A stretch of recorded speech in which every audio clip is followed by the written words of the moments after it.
Sa pagsisimula naman ng House Prosecution Team ng Kamara na maghahanda para sa paglilitis ng impeachment complaints ni Vice President Sara Duterte, igagalang umano ng House Prosecutors kung anuman ang magiging rules ng Senado sa proceedings sa verified complaint laban sa ikalawang Pangulo.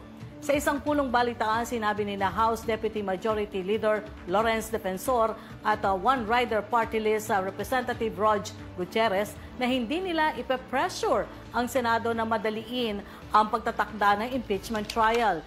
Nilinaw ni Defensor na nakasaad kasi sa saligang batas na kailangan simulan agad ang paglilitis sa sandaling naihain ang articles of impeachment. Kumpiyansa rin ng kongresista na may laban ang ika-4 na impeachment complaint laban sa Vice-Presidente. Magandang maaga, magkaliwanagan kami sa prosecution team, and I'm glad that this impeachment process will proceed. I think this is a good venue, magandang pagkakataon ito, na mapakinggan hindi lang ang complainants but also the respondent. It's a chance for the Vice President to answer allegations against her.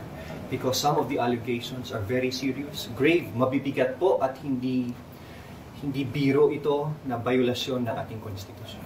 Hindi pipirma ang 215 members ng Kongreso kung hindi kami confident sa final naming impeachment complaint. Lahat yon matibay, and it only takes one article of impeachment. Kung may bigat para sa mga judge na mga senador natin, that's enough to impeach and remove a sitting incumbent official under our Constitution. Hindi biro ang magkontrata ng isang assassin na pwedeng pumatay sa presidente, sa asawa niya, at sa House Speaker. And sabihin na no joke ito. Hindi biro because it's a threat to the life of the Chief Executive and the Commander of the Armed Forces of the Philippines. It's a violation of the Constitution that for me not only constitutes betrayal of public trust, but is a high crime in every sense. Ayon pa rin sa dalawang kongresista, kung anuman ang magiging rules ay nakahanda naman ang prosecution team. Naka-break na ngayon ang Kongreso hanggang sa Hunyo, ngunit sa pagbabalik ng Kongreso ay meron silang 2 linggo para dinggin ang impeachment complaint.